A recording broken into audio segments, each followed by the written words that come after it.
Derivative chapter में exercise 1.1 में question 7 है। क्वेश्चन 7 को वहां से पढ़ना। Find x coordinate of all points on the curve. ये कर्व इस कर्व में दिया है 0 x 2 y, यानी x की वैल्यू 0 से लेके 360 डिग्री तक है।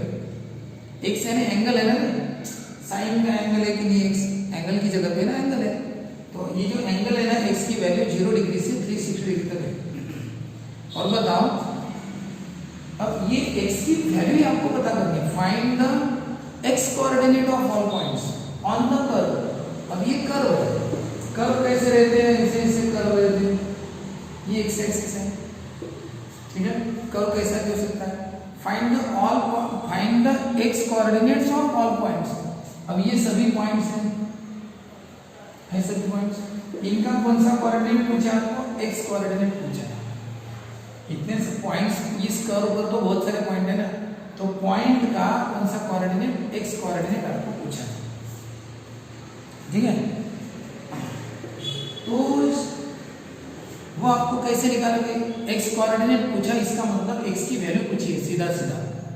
अब x की वैल्यू कैसे निकालें, आपको दिया है उन्होंने where derivative is 0, where dy by dx is 0, यानी जहां पे डेरिवेटिव 0 है उसी पॉइंट पे x की वैल्यू पूछी है। नहीं तो देखा जाए तो इसमें तो बाप रे इतने सारे पॉइंट हैं और हर एक का x है। अरे पॉइंट्स तो इतने सारे, तो हर एक का इतने सारे x, क्योंकि पॉइंट्स इतने सारे तो x भी इतने सारे, लेकिन वैसा नहीं है। उन्होंने कौन से पॉइंट्स का पूछा है, जहां पे डेरिवेटिव 0 होता है। तो जिस जगह पे डेरिवेटिव 0 है उसी जगह पे आपको x की वैल्यू पूछी है। अब ये थोड़ा ज्योमेट्रिकल कांसेप्ट है, डेरिवेटिव क्या होता है वो आप अगले चैप्टर में पढ़ेंगे, एप्लीकेशन ऑफ डेरिवेटिव। वहां पे आपको समझेगा डेरिवेटिव 0 कैसे होगा। अभी सिर्फ इतना नोट करो, डेरिवेटिव जहां पे 0 होगा, फॉर एग्जांपल अगर इस पॉइंट पे अगर डेरिवेटिव 0 है इस पॉइंट पे, तो बस इसी का x आपको पूछा है। मान के चलो इस पॉइंट पे अगर डेरिवेटिव 0 इस पॉइंट पे, तो उसी का x आपको पूछा है, यानी जहां पे डेरिवेटिव 0 है उसी पॉइंट का x कोऑर्डिनेट पूछा है। इसका मतलब x की वैल्यू बहुत सारी नहीं है, डेरिवेटिव जहां जहां 0 होगा उतने ही पॉइंट का x कोऑर्डिनेट आपको पूछा है, सभी पॉइंट का नहीं पूछा है। तो चलो x की वैल्यू हमें निकालना है, तो कैसे निकालेंगे। उन्होंने कहा है हमें कि डेरिवेटिव 0 है, ऐसा उन्होंने दिया है ना। क्वेश्चन पढ़ो, क्वेश्चन में हमने दिया है कि dy by dx equal to 0, ऐसा उन्होंने दिया है। तो चलो शुरू करते हैं। तो पहले हम डेरिवेटिव कर ही लेते हैं इसका।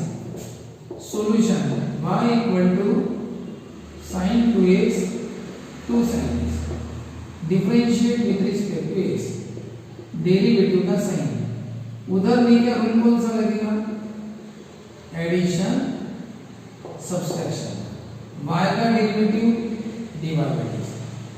एडिशन सब्सट्रैक्शन दोनों का अलग अलग डेरिवेटिव। मतलब sin x का डेरिवेटिव क्या होता है, cos x into ddx of x minus constant भाग sin x का derivative cos x into ddx of x, x कौन सा sin के सामने वाला।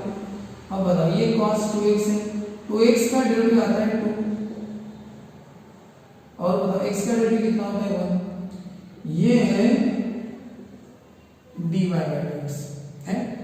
अब आपको क्या बोला है, dy by dx 0 है, put dy by dx equal to 0। अब बताओ dy by dx की जगह मैं 0 लेता हूं तो 2 cos 2x minus 2 cos x।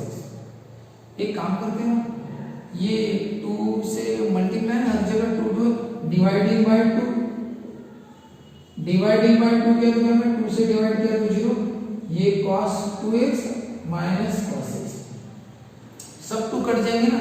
बताओ क्या बचा, cos 2x minus cos x equal to 0, ठीक है।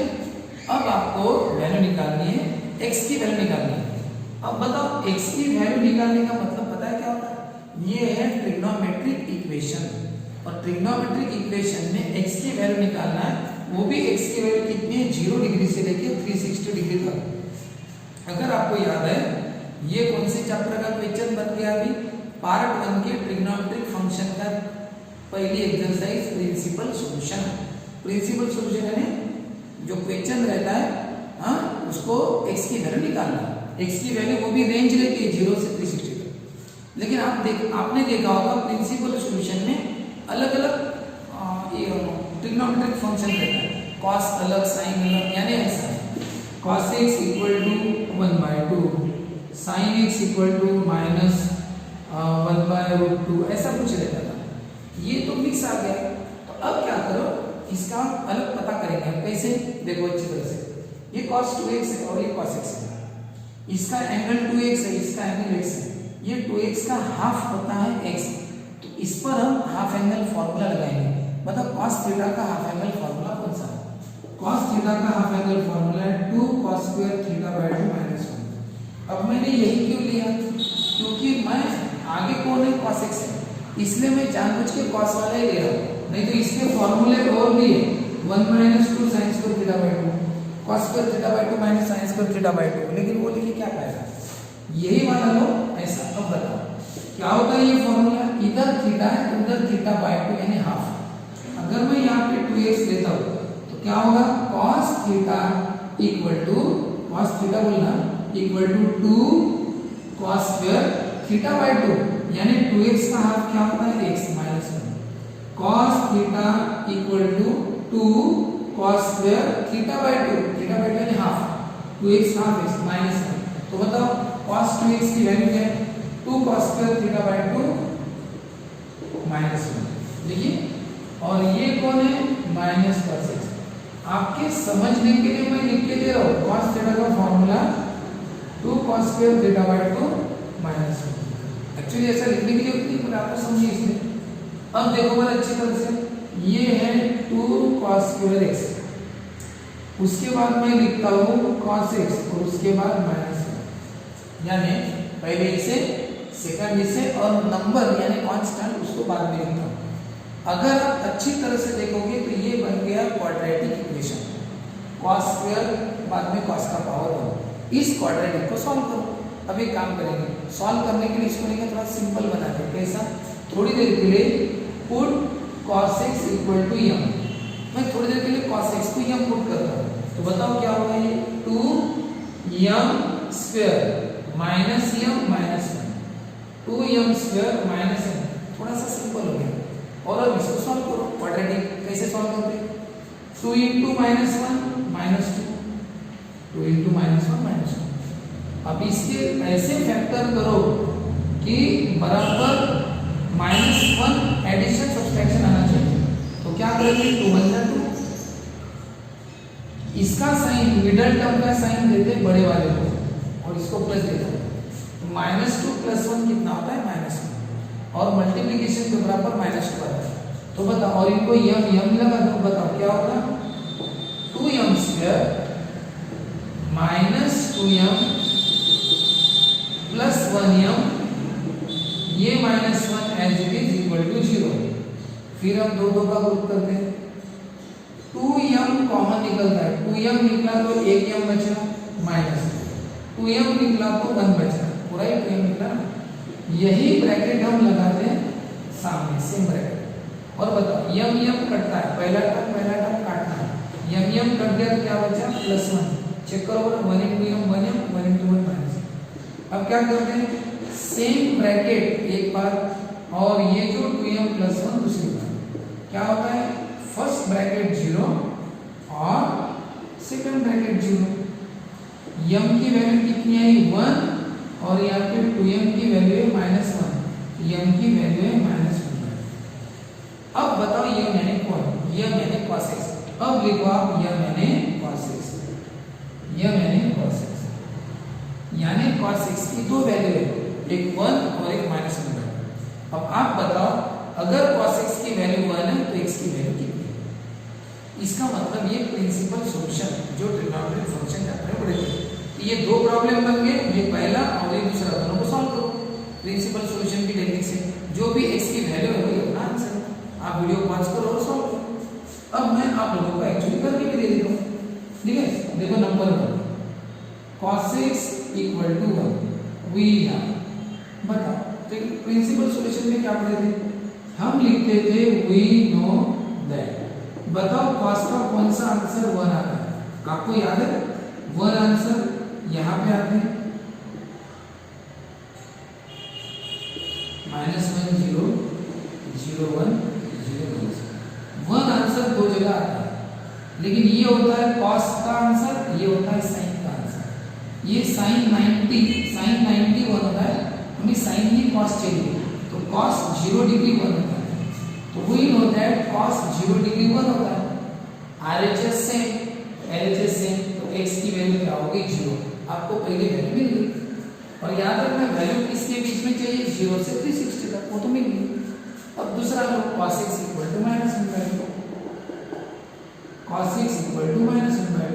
वही स्टेप वी नो दैट, बताओ cos का कौन सा आंसर, एक बार याद रखना आपको नेगेटिव का आंसर पता नहीं रहता, आपको पॉजिटिव पता रहता है। बताओ 1/2 cos के कितने डिग्री में आता है? cos 60 डिग्री होता है 1/2, तो cos 60 डिग्री यानी क्या π/3 ऐसा। अब बताओ तुम्हें, अब RHS सेम है क्या? RHS सेम है तो LHS सेम, x की वैल्यू 0, यहाँ पे RHS सेम नहीं है, तो हम क्या करते हैं यूजिंग अलाइड एंगल्स। पता है हमको ऐसा पार्टीशन कर देते हैं cos πx minus cos x, cos πx minus cos x। Minus क्यों लगा दे? क्योंकि ये नेगेटिव प्रिंसिपल सोल्यूशन है, नेगेटिव, इसलिए मैंने माइनस लगाया। अगर ये प्लस कंबाइंड होता ना तो फिर प्लस ही होता। चलो ठीक है, एक बार बताओ पाई माइनस किया तो क्या होता है? अब आप बताओ पाई, ये 2 पाई, एड एंड ऑल, शुगर यानी साइन और कोसेक, 2 यानी tan और cot, और कॉफी यानी cos और sec। तो बताओ पाई माइनस यानी सेकंड क्वाड्रेंट, और सेकंड क्वाड्रेंट, ये सेकंड क्वाड्रेंट हुआ पाई माइनस है, सेकंड क्वाड्रेंट में cos कैसा रहता है नेगेटिव, तो ये सही है। और पाई प्लस लिया होता तो पाई प्लस यानी होता है थर्ड क्वाड्रेंट में cos नेगेटिव, वो भी सही है, यानी पाई माइनस भी सही है और पाई प्लस भी सही। एक जगह पाई माइनस है, एक जगह पाई प्लस है। पाई माइनस लिया सेकंड क्वाड्रेंट, सेकंड में cos नेगेटिव सही है, फिर पाई प्लस लिया तो pi plus third quadrant, third में भी cos नेगेटिव रहता है सही है, थर्ड में cos नेगेटिव है। अब आपको 2 पाई लेने की कोई जरूरत नहीं, और पाई माइनस और पाई प्लस बराबर लेने में आते हैं। अब आप क्या करना, cos पाई माइनस ये वाली वैल्यू पुट कर, x की जगह पाई कर दो, x की जगह कर दो, क्या होता है 3 पाई माइनस 1 पाई 2 पाई माइनस cos π/3 1/2। और अब बताओ, अब RHS सेम, पहले RHS सेम नहीं थे इसलिए हम LHS सेम नहीं बोल सकते थे, अब बोल सकते हैं RHS सेम है तो LHS सेम। x की वैल्यू कितनी होगी 2 पाई। इधर बताओ cos पाई प्लस x की वैल्यू π/3 पुट कर दो, कितना होता है cos 4 पाई प्लस 1 पाई, ये 3 पाई प्लस 1 पाई 4 पाई/3। अब बताओ RHS सेम है LHS सेम है, x की वैल्यू कितनी 4 पाई, तो क्या लिखना देयरफॉर x की वैल्यू 3 है, x की वैल्यू 0 और x = 2 पाई। और एक बात, ये सभी वैल्यू 0 और 2 पाई के बीच में चाहिए, तो है ना, तो हाँ 0 2 π/3 और 4 π/3 तीनों वैल्यू 0 और 360 के बीच में, π/3 यानी 60, 62 सा 120 डिग्री, π/3 60, 64 सा 240 240 डिग्री, तो 120 240 0 0 इसके बीच में।